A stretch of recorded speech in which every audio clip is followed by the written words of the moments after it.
Hi. അപ്പം ഞാൻ ഇന്ന് വന്നേക്കണത് ഒരു ടിപ്പായിട്ടാണ് കേട്ടാ. ഇതാ കണ്ടില്ലേ, ഇത് ക്ലീൻ ആക്കിയിട്ട് കുറേ നാളായിട്ടാ. നിറച്ചഴുക്കാണ്. ഇതെങ്ങനെ എളുപ്പം ക്ലീൻ ആക്കുക എന്നുള്ളത് ഉള്ള ഒരു ടിപ്പ് കാണിച്ചു തരാം. ഞാനിത് കാണിക്കാൻ വേണ്ടിയിട്ട്, അത് എത്രത്തോളം എഫക്റ്റ് ആവും എന്ന് നോക്കാൻ വേണ്ടിയിട്ട് ഞാനിത് ക്ലീൻ ആക്കാതിരുന്നതാണ്.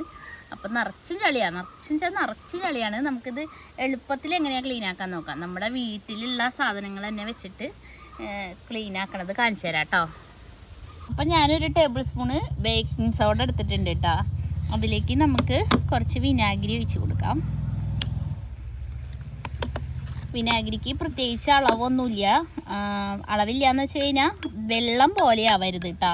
അങ്ങനെ ഒരു പേസ്റ്റ് പോലെ ആക്കിയെടുക്കാനാണ്. അപ്പം നമ്മൾ അതിനനുസരിച്ച് അളവ് നോക്കിയിട്ട് ഒഴിക്കണം കേട്ടോ. പിന്നെ അതുപോലെ തന്നെ ഞാൻ ഇതിലേക്ക് കുറച്ച് ലിക്വിഡ് ഹാൻഡ് വാഷ് ഒഴിച്ചിട്ടുണ്ട്. എന്നിട്ട് മിക്സ് ചെയ്ത് കൊടുക്കുക കേട്ടോ.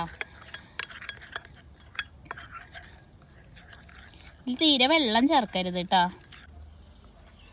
അപ്പം ഞാനിത് മിക്സ് ചെയ്തതിന് ശേഷം നമുക്ക് കുറച്ച് സാധനങ്ങൾ കൂടി ആവശ്യമുണ്ട്. അതായത് ടൂൾസ് ഇട്ടാ. അപ്പം അതിന് തന്നെ ആദ്യം ഒരു ടൂത്ത് ബ്രഷാണ് എടുക്കണേ. എന്നിട്ട് നമ്മളിത് ഇതിൽ തേച്ച് കൊടുക്കുക കേട്ടോ.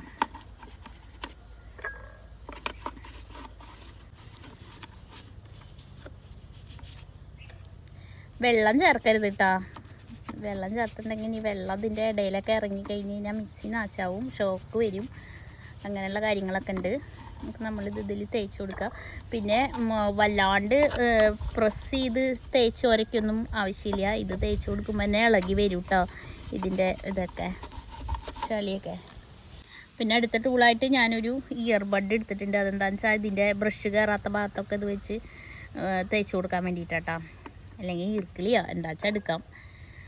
നമ്മുടെ ഐഡിയ പോലെ പറ്റണ ഭാഗത്തൊക്കെ ഇങ്ങനെ ആക്കി കൊടുക്കുക.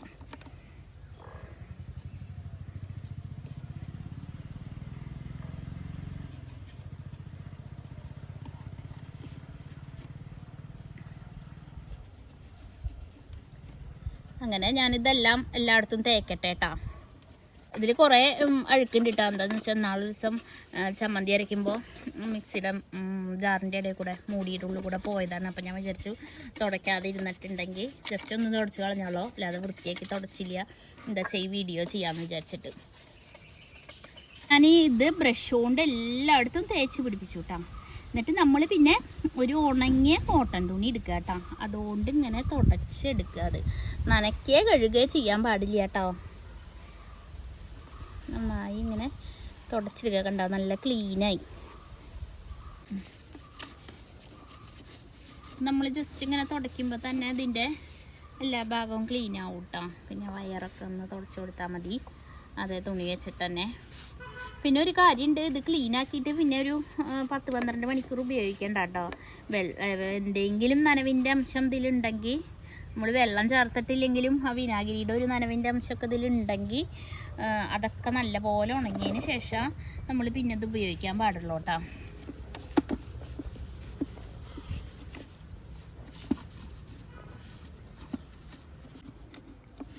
ഈ സ്വിച്ചിൻ്റെ ഇടയിലൊക്കെ നമ്മൾ തുണി വെച്ച് തുടച്ച് കൊടുക്കാൻ നല്ല പാടാണ്. എന്നാലും ഇങ്ങനെ തുടച്ച് കൊടുക്കുക കേട്ടോ. അപ്പം നമ്മുടെ മിക്സി നല്ല ക്ലീൻ ആയിട്ടുണ്ട്. അപ്പോൾ ഇത് ചെയ്യാൻ അധികം പാടൊന്നുമില്ല. നമ്മുടെ വീട്ടിലുള്ള 2-3 സാധനങ്ങൾ വെച്ചിട്ടാണല്ലോ നമ്മളിത് വൃത്തിയാക്കിയെടുത്തത്. അപ്പോൾ എളുപ്പമാണ് കേട്ടോ ഇങ്ങനെ ഒന്ന് തുടച്ചെടുക്കാനായിട്ട്. അപ്പോൾ മിക്സിയൊക്കെ ഇങ്ങനെ നല്ല മഞ്ഞ നിറം പിടിച്ചിരിക്കുകയാണെങ്കിൽ നമുക്കിങ്ങനെ എളുപ്പത്തിൽ ക്ലീൻ ആക്കി എടുക്കാം കേട്ടോ.